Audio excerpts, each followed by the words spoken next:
Sekarang apa pertanyaannya? Ustadz, apakah dibolehkan kita akikah ya, ketika anak saya berusia sekarang 5 tahun? Karena saya baru mampunya sekarang, anak saya laki-laki. Baik, Masya Allah, semoga Allah muliakan Anda. Ini saudara kita hari Syaban, dan berikan keberkahan kepada keluarga Anda, kemuliaan pada anak Anda. Baik, mari kita bahas dulu sebelum kita menjawab, dan ini boleh jadi juga mewakili sebagian pertanyaan dari saudara-saudari kita. Ini pertanyaan yang sering terjadi ya, mudah-mudahan nanti kalau sudah paham tidak berulang lagi seperti pertanyaan Ramadan yang datang tiap tahun apakah tarawih 23, 11 dan seterusnya dan macam-macam lainnya.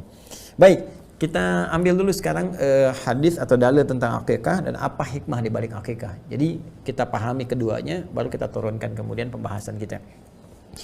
Di antara para ahli hadis yang meriwayatkan tentang hadis-hadis tentang akikah itu adalah Al-Imam At-Tirmidzi. Ya, namanya Muhammad, kemudian tumbuh berkembang di Tirmidzi, disebut dengan At-Tirmidzi atau At-Turmudzi. Di nomor hadis 1522 ya, dari Samurah bin Jundub radhiyallahu taala anhu. Ya, sahabat Nabi Samurah bin Jundub radhiyallahu taala anhu. Ya. Saya karena sering membahas tentang ini, jadi sedikit banyak insyaallah hafal hadisnya. Kita lihat nih, banyak sekali nanti hadis-hadis terkait dengan ini, tapi ini yang paling populer ya. Hadis dari Samurah ya. Samurah bin Jundub. Nah, dari Nabi sallallahu alaihi wasallam, beliau bersabda, saya tuliskan dulu ya kalimatnya, kullu ghulamin ya, kullu ghulamin rahinatun ya bi'aqiqatihi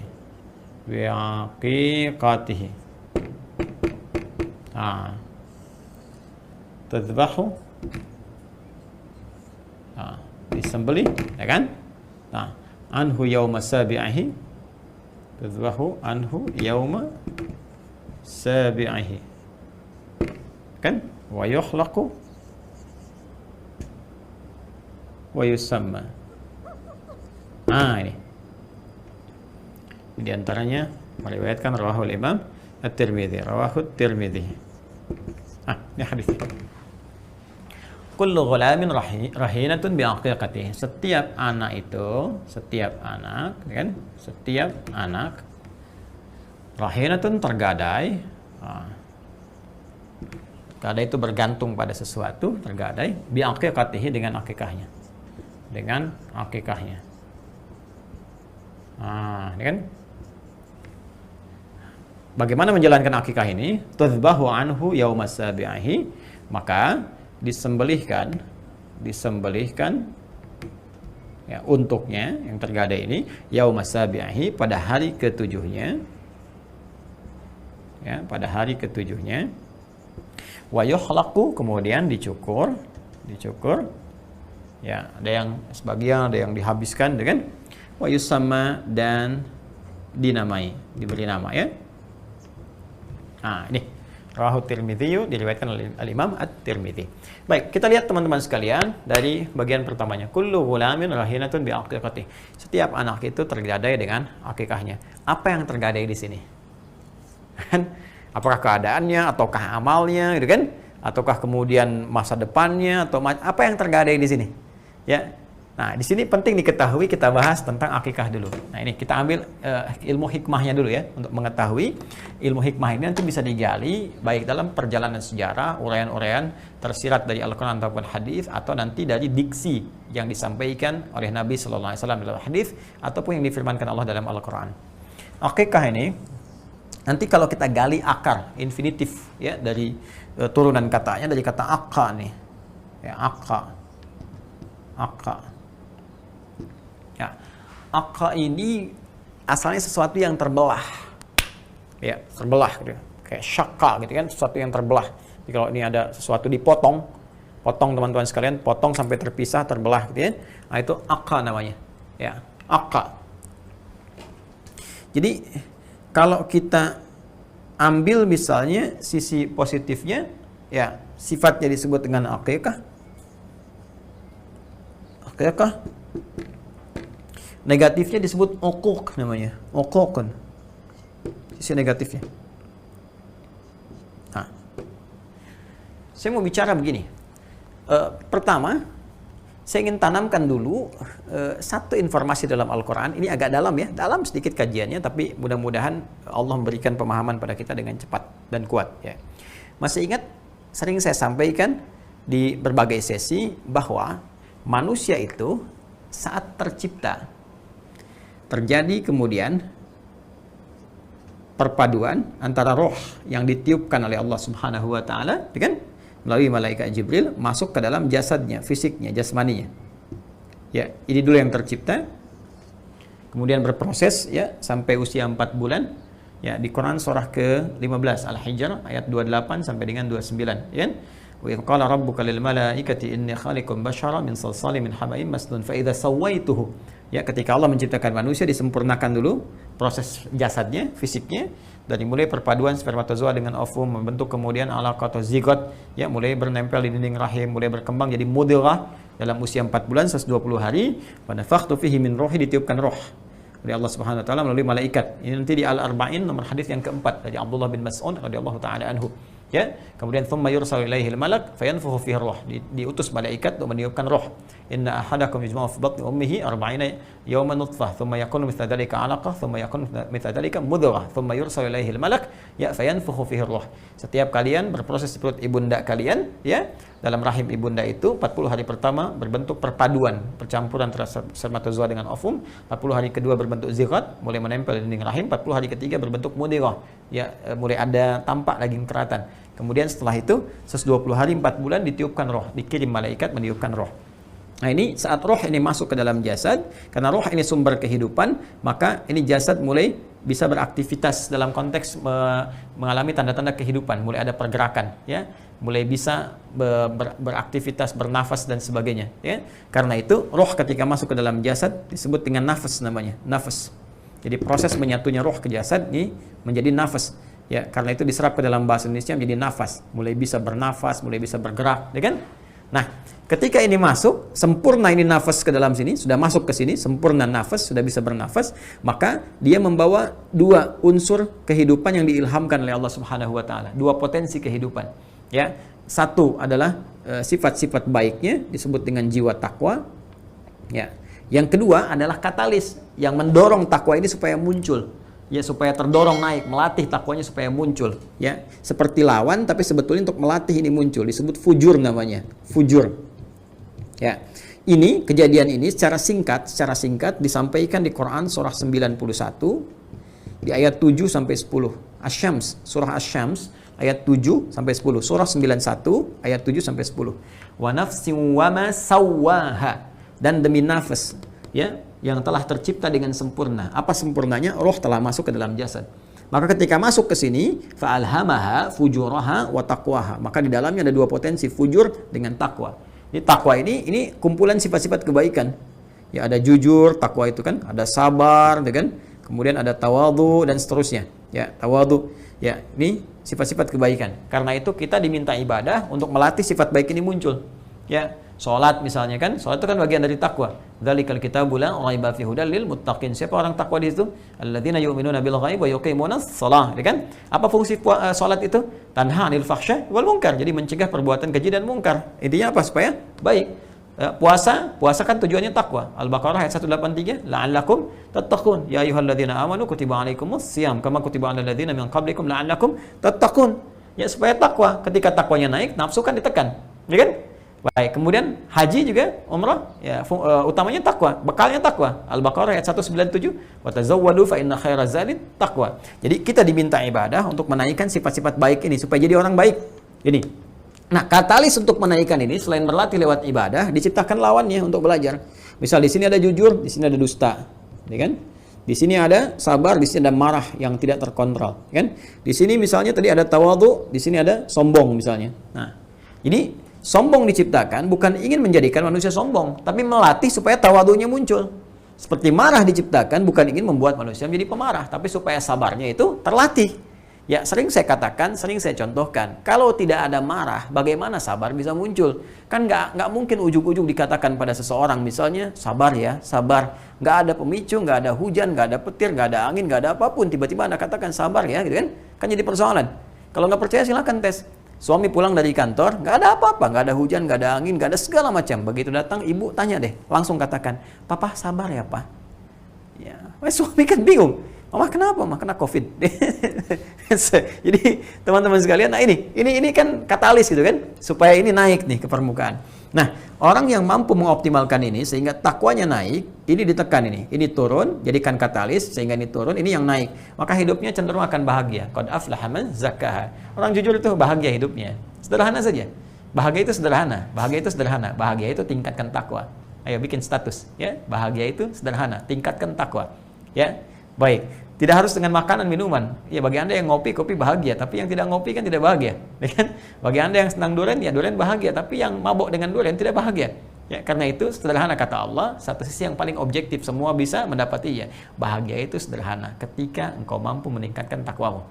Ya. Nah, bahagia itu ketika engkau jujur, ketika engkau sabar, ketika engkau tawadhu, ini sumber kebahagiaan. Maka kalau ingin cari kebahagiaan, ini kumpulkan sifat ini. Waqad khaba man dassaha, tapi nestapa orang yang hidupnya mengoptimalkan lawannya. Jadi ini dia tepikan, ya, dia tekan, ini malah naik. Ya, dusta diperbanyak, sombong, orang sombong itu nggak akan bahagia, nggak akan senang. Ya, ingat. Ini lawan loh ya. Jadi kalau nestapa, Anda hidupnya cenderung pengen nestapa, ya silahkan dekat dengan kesombongan, dekat dengan dusta, ya, dekat dengan misalnya, ya macam-macam yang disebutkan sifat-sifat buruk. Tapi siapa yang ingin seperti itu? Tidak ada. Ya, karena itu setiap orang menginginkan sifat-sifat baik ini. Nah, teman-teman sekalian, tapi pada prakteknya ini tidak mudah. Ya, ini tidak mudah. Ini sifat fujur ini dimanfaatkan oleh setan. Setan. Nah, setan disebutkan 88 kali dalam Al-Quran. Setan itu memohon kepada Allah untuk bisa menggoda manusia. Ingat ya, setan tidak punya kuasa untuk memaksa. Ingat. Setan tidak punya kuasa untuk memaksa. Jadi bodoh kalau ada manusia mengikuti setan, karena setannya nggak maksa. Dia hanya diberikan peluang menggoda, itu pun dibentengi oleh Allah ketika kita mau mengambil bentengnya. Ya, nanti di yaumil akhir diabadikan di Al-Quran, setan itu berlari, melepaskan diri dari semua orang nuntut. Orang berkata, gara-gara kamu nih, kata setan, saya kan nggak maksa, saya cuma ngajak, kenapa kamu ikut? Di saat itu Anda tidak bisa mengatakan, dasar kamu suneo, tidak bisa. Ya, itu sudah hisab gitu kan, sudah waktunya gitu. Maka dari itu sebelum sampai ke tahap akhir kehidupan kita harus sadar, jangan sampai terbawa ini. Nah, di Quran surah keempat, An-Nisa, Quran surah 4 ayat 118, dia mengajukan kepada Allah, ya, la'anahullah wa qala la tattakhidanna min ibadika nasiban mafruḍa. Ketika dia dilaknat, dia berkata, ya Allah, berikan aku kesempatan untuk mengambil bagian dari satu jiwa manusia untuk aku goda. Maksudnya apa? Ini sifat fujur. Ya, maka dia katakan wala udhillannahum wala umanniyannahum, ayat 119-nya wala udhillannahum wala umanniyannahum, ya, maka aku akan sesatkan mereka lewat godaan di sini, wala umanniyannahum, aku berikan angan-angan, imajinasi. Makanya jangan heran kalau manusia sering berimajinasi, ya, apalagi di tempat-tempat yang setan banyak di situ. Kamar mandi itu banyak setan yang kotor-kotor. Makanya jangan mencari inspirasi di kamar mandi. Apa yang mau dicari inspirasi di toilet? Ya, nggak ada inspirasi di toilet. Keluar dari situ cepat, jangan lama-lama. Ini baca berita di toilet, baca koran di toilet, apa yang mau dibaca? Ini kan? Nah, jadi keluar dari situ, dapatkan di tempat yang terbaik. Ini yang dimanfaatkan oleh setan. Nah, sehingga alih-alih mengarahkan katalis pada kebaikan ini, dia memerintahkan pada yang buruk. Keluar dari nafas ini sesuatu yang buruk. Ya, keluar dari nafas sesuatu yang buruk. Ya, diperintahkan lewat siapa? Lewat setan. Ini yang dimaksudkan di Quran surah ke-12 di ayat 53. Ya, wa ma ubarri'u nafsi innan nafsa la'ammaratum bisu. Ya, dan sungguh kita nggak bisa mengatakan diri kita suci, diriku suci, karena ada nafas, ada nafsu, ada fujur. Dan sungguh nafas ini bisa digoda oleh setan lewat sifat fujur. Ini menggunakan sistem sinekdok totem pro parte. Jadi bahasa Indonesia itu ada sinekdok pas pro toto, sebagian mewakili keseluruhan, ada sinekdok totem pro parte, keseluruhan diambil untuk mewakili sebagian karena dominan di situ. Ya, maka Quran menyebutkan nafasnya nih. Ya, disingkat di bahasa kita dengan nafsu. Nafsu yang dimaksud sifat fujurnya. Ini teman-teman sekalian, nafsu ini mengarahkan pada sesuatu yang buruk. Su itu sesuatu yang buruk. Su sesuatu yang buruk. Yang tadi disebutkan. Ya. Nah, ada yang sangat menarik tuh, ada yang sangat menarik. Jadi, manusia diciptakan oleh Allah dengan takwa dan fujur, dikenal dengan nafsu. Di takwa dengan nafsu lawannya sama-sama disebutkan di 115 kali, di nafsu 115 kali, setan 88 kali, malaikat membisikkan takwa 88 kali dalam Al-Quran. Jadi kalau malaikat diciptakan dengan takwa saja, ya kan? Nah, menariknya ada makhluk yang diciptakan dengan nafsu saja.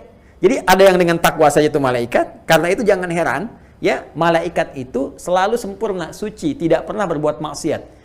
Makhluk sempurna itu, makhluk ya, yang sempurna itu malaikat. Ya, Quran surah ke-66 ayat 6. La ya'sunallaha ma amarahum wa yaf'aluna ma yu'marun. Malaikat tidak akan pernah berbuat maksiat dan menunaikan tugas sesuai dengan tupoksinya. Ya, silahkan cek, tidak akan ada yang berkhianat. Pernah dengar malaikat Jibril korupsi ayat? Mustahil. Ya, mustahil. Tidak pernah malaikat Jibril korupsi ayat, apalagi korupsi bansos misalnya atau yang lainnya. Pasti ya itu selalu sempurna ditugaskan oleh Allah Subhanahu wa taala. Jadi tidak pernah ada malaikat maut tertukar mencabut nyawa, mustahil. Kenapa? Karena sifatnya sempurna, tidak pernah berbuat salah. Jadi jangan pernah memuji malaikat karena kurang kerjaan, karena memang sifatnya sudah terpuji. Nah, lawan dari sini nafsu. Ada makhluk yang diciptakan dengan nafsu saja. Apa itu? Hewan. Ya, si amang nafsu. Si singa, nafsu, itu kan? Macan, nafsu. Kucing, nafsu. Kuda, nafsu. Jadi hewan diciptakan dengan nafsu saja. Makanya jangan pernah menuntut hewan untuk bersikap sopan, berakhlak, mulia. Susah.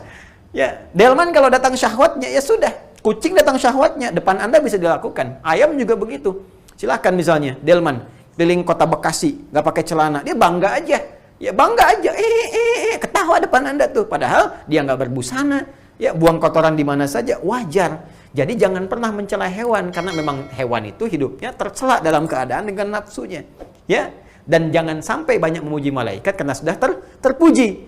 Hanya persoalannya manusia hidup dengan takwa dan nafsu. Hewan nafsu saja. Ingat, hewan nafsu saja.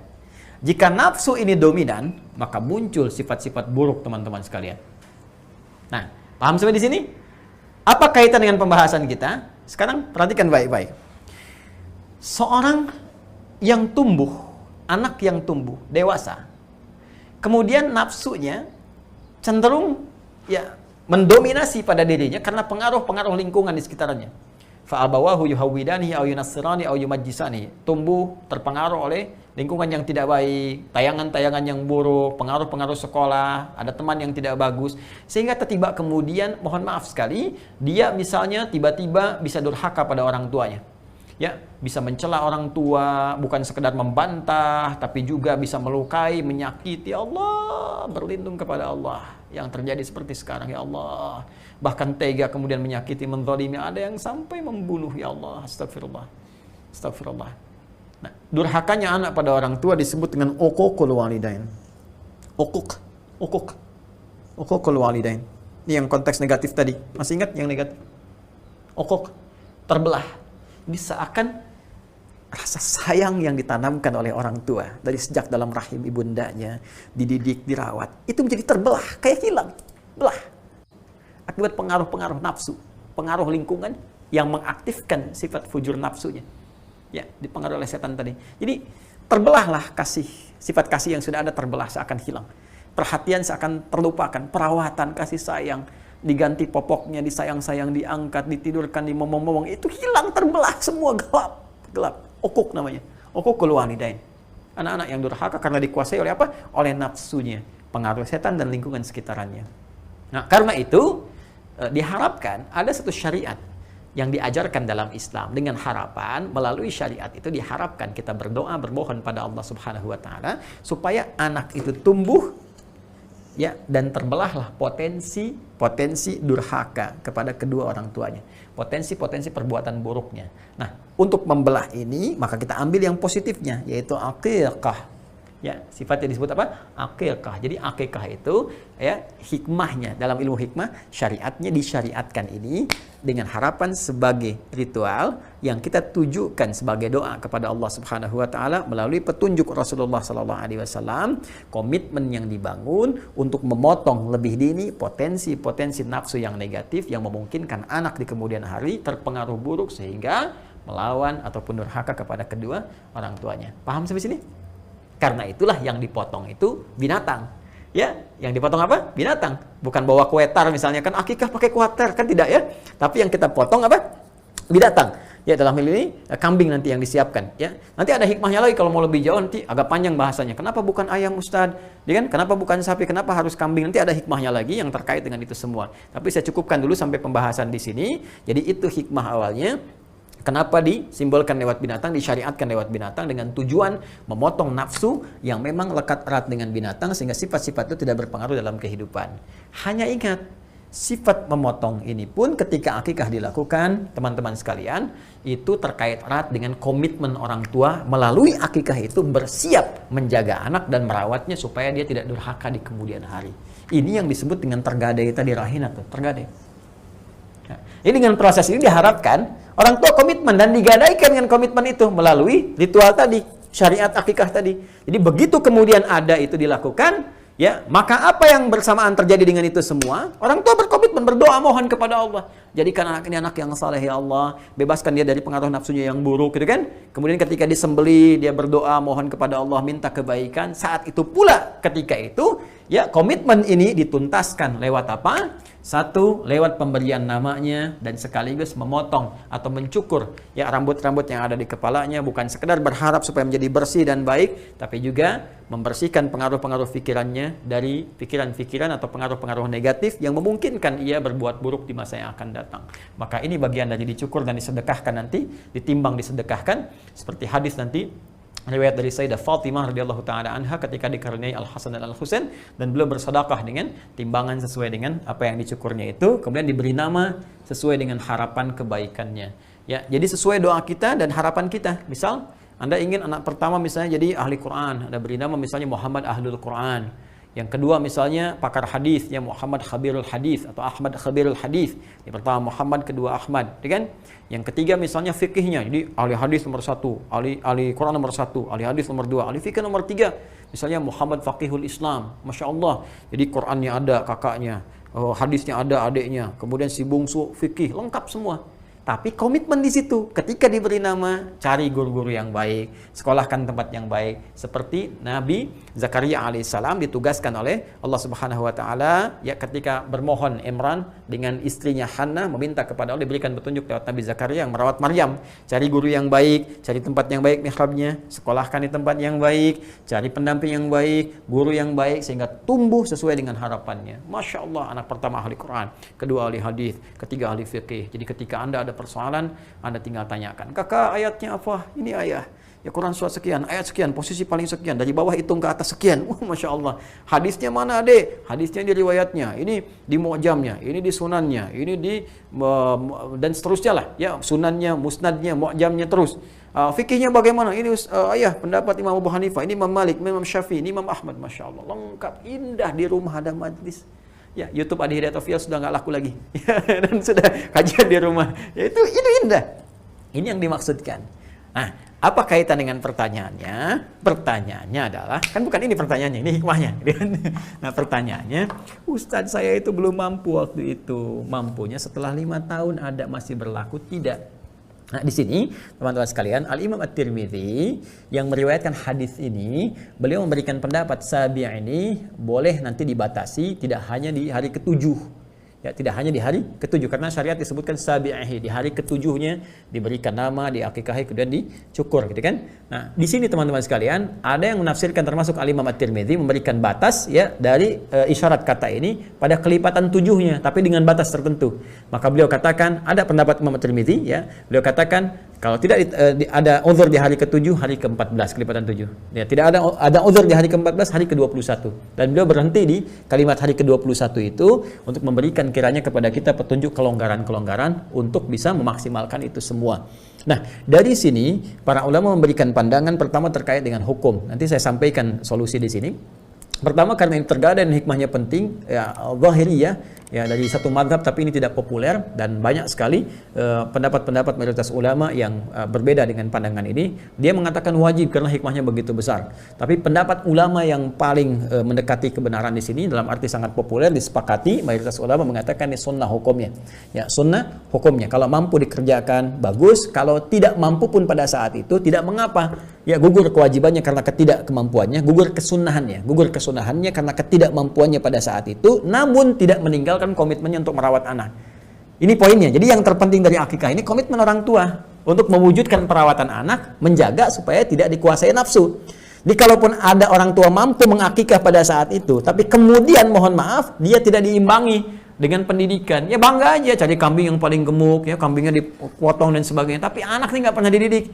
Ya katanya pengen dekat dengan Allah, pengen jadi ahli Al-Quran, tapi disekolahkan di tempat yang tidak kenal Al-Quran, di tempat yang nggak pernah belajar sholat. Ya bagaimana anak Anda jadi soleh kalau Anda tempatkan di tempat yang salah? Kan nggak nyambung gitu. Ya, tapi Masya Allah, Anda pada situ belum ada kemampuan dan gugur kesunahannya gitu kan. Ya, seperti kalau Anda misalnya sholat 2 rakaat sebelum zuhur, terus lewat waktunya, ya sudah mendekat ke waktu asar, nggak sempat gitu kan. Kan gugur kan sunnahnya pada saat itu. Tapi hikmahnya bisa Anda dapatkan, ganti dengan bacaan Al-Quran misalnya, ya ganti dengan sedekah dan sebagainya. Demikian pula ini, walaupun waktunya terbatasi, ya pada kondisi anak misalnya sebelum mencapai masa sempurna 2 tahunnya, ya, atau masa-masa kemudian menjelang kepada balighnya, maka di sini tidak mengapa gugur kesunahannya, tapi tetap Anda dituntut menampilkan komitmen Anda untuk merawat anak itu. Dan kalau ingin menggantinya, Anda bisa ganti dengan sedekah, misalnya senilai dengan nilai akikahnya. Misal anak Anda laki-laki kan 2 kambing di situ kan, Anda sekarang punya kemampuan ya dengan 2 kambing itu, maka Anda sedekahkan dengan niat memohon kepada Allah diberikan pahala akikahnya di masa lalunya. Jelas ya? Boleh ganti dengan apa? Dengan sedekahnya dalam bentuk yang paling baik. Boleh Anda potong 2 kambing, niatkan sedekah misalnya, mengganti akikahnya di masa yang lalu. Jadi nggak harus kemudian setelah jadi orang dewasa, ya, seperti saya misalnya 40 tahun misalnya, yang 40 tahun, 50 tahun diakikahin lagi karena dulu tidak usah. Anda cukup kemudian niatkan dengan sedekah saja, ya, sebagai pengganti yang lalu. Itu pun sunnah hukumnya akikah itu, jadi tidak sampai ke derajat wajib. Bahkan Imam Abu Hanifah mengatakan mustahab. Mustahab itu yang sangat disukai, ibadah kata beliau, ya maaf, ibadah bukan mustahab tapi ibadah. Artinya apa? Wajib tidak, sunnah juga tidak, hanya diperkenankan sebagai bagian kepatuhan kepada sunnah Rasulullah SAW. Jadi saya katakan Anda yang sekarang anaknya sudah berusia 5 tahun, silahkan Anda bersedekah senilai dengan akikahnya. Jika laki-laki berarti ini laki-laki ya, berarti 2 kambing, silahkan. Ya Allah Ta'ala alam bisawab.